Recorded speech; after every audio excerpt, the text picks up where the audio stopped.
અંકલેશ્વર શહેર એ ડિવિઝન પોલીસે ડ્રગ્સ વિરુદ્ધ મોટી કાર્યવાહી કરતા ઉમરવાડા રોડ પરથી એક કારમાંથી મેફેડ્રોન ડ્રગ્સના જથ્થા સાથે 3 ઇસમોને ઝડપી પાડ્યા છે.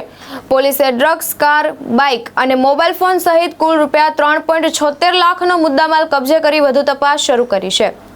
બાતમીના આધારે પોલીસે ઉમરવાડા રોડ પર ગુડ્સ ટ્રેનના ગરનાળા નીચે વોચ ગોઠવી હતી. તે દરમિયાન શંકાસ્પદ કાર અને એક બાઇક આવતા પોલીસે તપાસ હાથ ધરી હતી. તપાસ દરમિયાન કારમાંથી સિગારેટના 2 બોક્સમાં સંતાડેલા 12.12 ગ્રામ મેફેડ્રોન ડ્રગ્સનો જથ્થો મળી આવ્યો હતો. પોલીસે રૂપિયા 36,000ના ડ્રગ્સ ઉપરાંત કાર, બાઇક અને 3 મોબાઈલ ફોન સહિત કુલ રૂપિયા 3.76 લાખનો મુદ્દામાલ કબજે કર્યો હતો. પોલીસે હેમંત દિનેશ પટેલ, સૌરભ પ્રકાશ દેવરે અને વિશાલ જુગલ તિવારીની ધરપકડ કરી હતી. પૂછપરછ દરમિયાન ડ્રગ્સનો જથ્થો અક્ષય ઉર્ફે સની ઠાકોર પાસેથી લાવી છૂટક વેચાણ માટે આપવાનો હોવાનું સામે આવ્યું હતું. એ ડિવિઝન પોલીસે ગુનો નોંધી અક્ષય ઉર્ફે સની ઠાકોરને વોન્ટેડ જાહેર કરી તેની શોધખોળ શરૂ કરી છે.